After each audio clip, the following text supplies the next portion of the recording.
लोणार मेहकर विधानसभा मतदारसंघाचे नववर्षीय आमदार आपल्या सर्वांचे लाडके सन्माननीय सिद्धार्थजी खरात साहेब आपल्या या शारानगरीमध्ये उपस्थित झाले। सर्वप्रथम मी आपल्या सर्वांच्या वतीनं त्यांचं मनपूर्वक स्वागत करतो आणि आभार मानतो। या विचार मंचावर उपस्थित सर्व टोला मोलाची मान्यवर मंडळी यांचे सुद्धा आभार या ठिकाणी मी मानतो।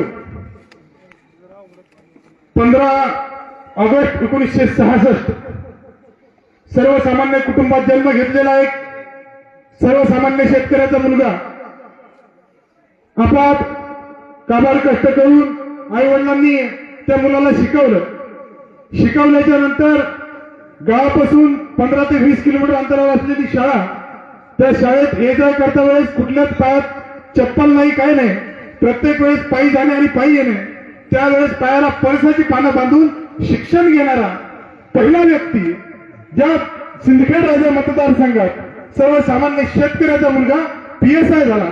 PSIच्या नंतर DYSP झाले, DYSP नंतर कक्षा अधिकारी झाले, कक्षा अधिकाऱ्याच्या नंतर गृह विभागाचे सचिव झाले आणि आपल्या सर्वांच्या समोर आज लोणार मेहकर विधानसभा मतदारसंघाचे आमदार आहेत।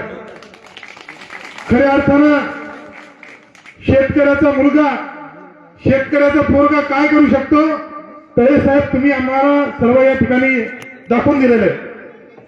शेतकऱ्याची ताकद काय, शेतकरी काय करू शकतो हे जर तुम्हाला बघायचं असेल तर आमदार साहेबांचं हिवाळी अधिवेशनातलं भाषण पहा। हिवाळी अधिवेशनाचं शेतकऱ्याच्या मुद्द्यावर बोलणारे 288 पैकी पहिले आमदार जर कोण असेल तर ते सन्माननीय सिद्धार्थजी खरात साहेब। शेतकऱ्यांची व्यथा अशी आहे, लातूर जिल्हा आहे, लातूर जिल्ह्यातील अहमदपूर तालुका आहे, तिथली स्वाती विठ्ठलराव पिटले नावाची 12व्या वर्गात शिकणारी शेतकऱ्याची मुलगी होती। महात्मा ज्योतिबा फुले महाविद्यालय किनगाव अशा त्या विद्यात 12व्या वर्गात शिकणारी स्वाती विठ्ठलराव पिटले वडिलांकडे तिने हट्ट धरला की बाबा मी रोज पासनं एसटीने ये जाय करते, त्याच्यासाठी मला पास काढायची, पाससाठी पैसे लागतात, 500 रुपये मला पाससाठी पाहिजे। बाबा म्हणले मला काय अडचण नाही, 2 दिवसात देतो। 2 दिवसानंतर मुलगी पुन्हा एकदा म्हणली बाबा पासचं काय झालं, बाबा म्हणले पुन्हा 2 दिवसात देतो, मला सध्या पैशाची अडचण आहे, आपण शेतकरी आहे, शेतकरी कुटुंबातले।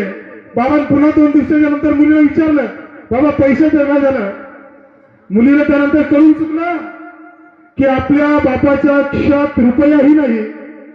शेतकऱ्याची मुलगी, तिला कळून चुकलं, मागच्या खोलीत गेली, ढसाढसा रडली, बापाची जीवनाची व्यथा तिला कळून चुकली आणि तिने स्वतःची आत्महत्या करून जीवनयात्रा संपवली। भावांनो, ही खऱ्या अर्थाने शेतकऱ्यांची व्यथा आहे। जोपर्यंत शेतकरी सुधारणार नाही, शेतकरी एकवटणार नाही, तोपर्यंत शेतकऱ्याचा विकास त्या ठिकाणी होणार नाही। साहेबांची आणि माहिती पहिल्या वेळेस भेट झाली, त्यावेळेस साहेबाला बोललो साहेब शेतकऱ्याचं आयुष्य खऱ्या अर्थानं भयानक म्हणजे संकटात गेलेलं आहे। सोयाबीनला भाव 4.5 आहे। साहेब शेतकऱ्याचं जगावं का मरावा असा प्रश्न शेतकऱ्यासमोर निर्माण झालेला आहे। त्यावेळेस साहेब मला म्हटले जीवन तुला सांगतो जर महाविकास आघाडीचं सरकार आलं तर सोयाबीनला 7,000 रुपये भाव घेतल्याशिवाय आम्ही शांत बसणार नाही। पण आपलं दुर्दैव राज्यात महाविकास आघाडीचं सरकार आलं नाही। त्यानंतर साहेबांनी एवढं ते सांगितलं की जीवन जोपर्यंत मी आमदार आहे तोपर्यंत माझा लढा फक्त आणि फक्त शेतकऱ्यांसाठी राहील, शेतकऱ्याच्या शेतमालासाठी राहील। त्यामुळे साहेब आम्ही तुम्हाला आदर्श मानतो। मी जाता जाता फक्त एवढंच सांगतो, शेतकऱ्यांना नाही केला पेरा तर तुम्ही काय खाणार धतुरा अशी म्हणण्याची माझी मुळीच इच्छा नाही। पण शेतकऱ्यांना आत्महत्या करून देखील सुद्धा त्यांच्या आयुष्याला तुमच्या सदिच्छा नाही। अरे तसं असतं तर तुम्ही आमच्या घामाचं मोल केलं असतं तर आम्ही आमचं काही तुमच्यासाठी अजून खोल केलं असतं। पेरा पेरणारा माझा बाप उपाशी मेला नसता, पेरा पेरणारा माझा बाप उपाशी मेला नसता आणि आईत खाऊच्या घरात तुपाचा शिरा दिसला नसता। अरे खाऊन खाऊन करून ठेवलाय माझ्या बापाचा चुरा, अरे खाऊन खाऊन करून ठेवलाय माझ्या बापाचा चुरा। शेतकऱ्यांना नाही केला पेरा तर तुम्ही काय खाणार धतुरा।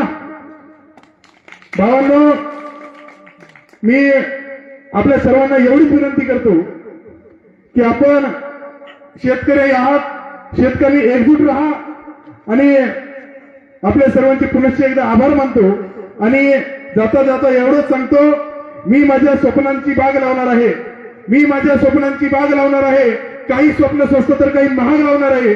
भावांना तुमच्या देवातल्या देवाची शपथ घेऊन सांगतो की शेतकऱ्यांसाठी या सरकारच्या बुडाला आग लावणार आहे, या सरकारच्या बुडाला आग लावणार आहे. थांबतो, धन्यवाद देतो. जय हिंद, जय महाराष्ट्र.